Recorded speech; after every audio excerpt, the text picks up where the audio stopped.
কি এক ব্যবসা নিলাম, উলানে খালি বাহি খায়। তাই খাইতে খেতে আমার দোকানের মালপত্র যা আছে সব শেষে করে লাগছে, একটা তো খুঁজে পাই না। সামনে তো দোকান দেখা যায়, দোকানদার তো টেহা পাবো। বাকি কাস্টমার দেখা যায়, আইতেছে দেখি।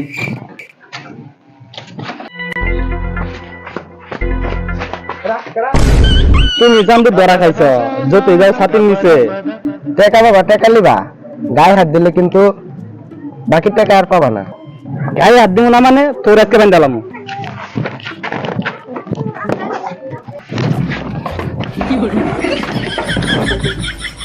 আদে আদে আমার টেহে মেরে খাবি রে। এমনি ভাই খালি কি আনে দোকানে খায়, আর কত দোকানে ভাই খায়, আনে নেন, খারাপ ব্যবহার কেউ করে না। বাহি নেওয়ার সময় ভালো লাগে, টেহা দেওয়া লাগবো যে, এটা জানা নাই। ভুলে যায় না, আমি কিন্তু তোমার দোকানের পুরান কাস্টমার। এভাবে যে বান্ধা রাখলা তুমি একবার ভাবলা না। তুই মনে করে দেখ কয়দিন বাহি নিছস, সেদিনকে একটা সাবান নিলি, বছর কয়টা হয়েছে? 2 বছর হয়ে গেছে গা, তোর কাছে বাহি টেহা পাই। তোর মতো শেষটা কাস্টমার এখন দরকার নাই। কয়টা টাইম তুমি কাস্টমার পাই দেখো, তুমি কি দোকানদার না খাই?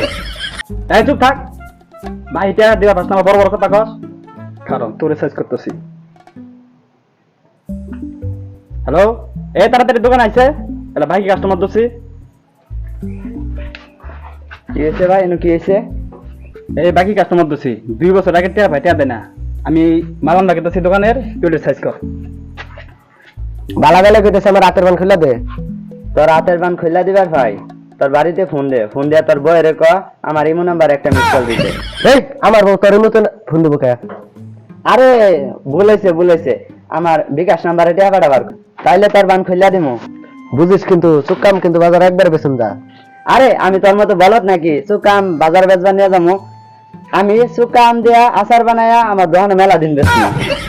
দোকানদার ভাই এবার মতো একটা চান্স দাও, টাকা খুব তাড়াতাড়ি দিয়ে দেবো।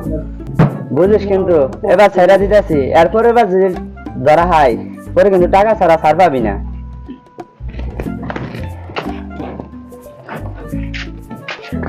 এক ঘন্টা বান্দারে কেমন দিলে আমার ছাইরা তোর টেয়া 10 বছর করে দিব, দিলাম টেয়া আমার।